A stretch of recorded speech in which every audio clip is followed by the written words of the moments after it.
Her summit cloaked in pure white snow, Mount Ararat dominates the lands around her. This is a place of enigma where history is counted in millennia. It was here that Noah's Ark first reached dry land. Here too that the first Christian state was founded in 301, many years before Rome. In this landscape of sun and ice, vines were tended from ancient times, their wine aged in amphorae. And it was here at the end of the 19th century that a wealthy Armenian merchant, Nesses Tahirian, adapted a method of distilling grape spirit to create the first Armenian brandy.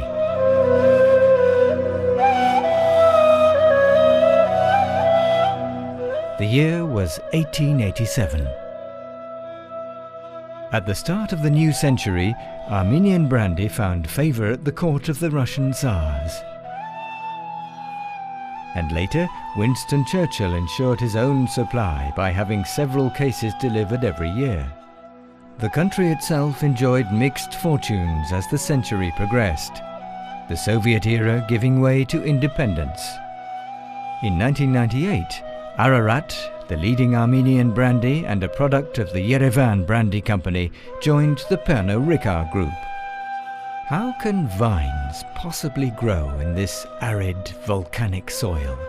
But the Armenians have always known how to turn stone into bread, as they like to say. They knew that beneath the stones the soil is fertile, and so they cleared the ground for cultivation. And this desolate landscape slowly yields grapes of uncommon varieties with curious names, such as Garanmak, Mushali, and Rakatsiteli.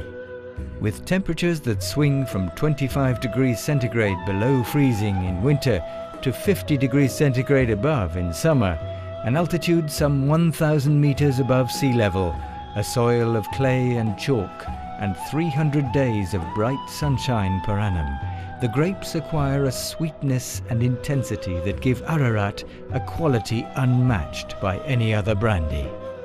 After harvesting, the grapes are pressed, and their juice ferments for 7 days. The resulting wine, light in color, is distilled in the vineyards beneath Mount Ararat. The wine is distilled twice to obtain a highly refined spirit. Once the liquid reaches boiling point, the alcohol vapor travels along a winding copper tube where it's cooled, condensing back into a liquid in the form of a raw spirit. A second distillation, some 12 hours long, then turns the spirit into what's called the heart of the run. With an alcoholic strength of 70% by volume, the distillate has now developed rich, rounded and mellow aromas. It's then taken to the Yerevan Brandy Company's own site, a fortress at the entrance to the Armenian capital, built in 1953 of red volcanic rock. The young spirit is filled into casks made of Armenian oak, known for the fine grain that makes it perfect for aging. The casks are handcrafted by Armenian coopers. Under the cellar master's watchful eye, the spirit now begins the lengthy aging process that allows it to reach its full potential as a brandy of exceptional quality. The cellar master and his team of assistants taste a selection of brandies of different ages, blending them carefully to ensure a consistency of quality for the entire Ararat range.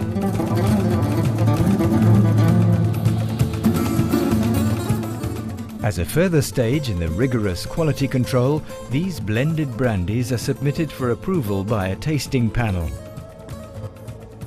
Another year's aging allows the brandies to marry together while resting in large oak barrels or tuns.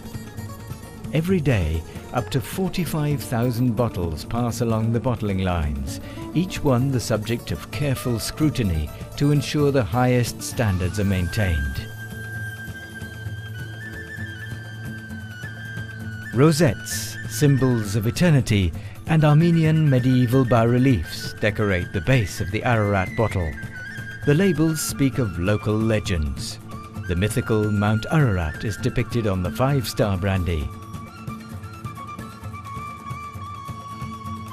while the 10-year-old shows Akhtamar, the princess who waited patiently for her lover each evening at the lakeside, having lit a fire to guide him. Nairi, the 20-year-old brandy and jewel of the Ararat range, bears the historical name of the Armenian kingdom of the 13th century and symbolizes Armenian landscapes of rivers and mountains.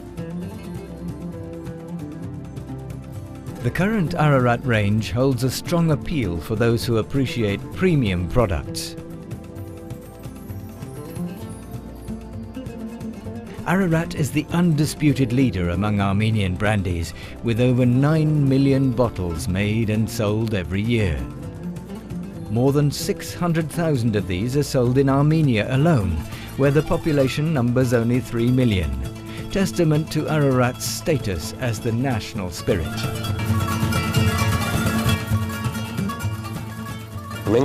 We drink Ararat and no other spirit.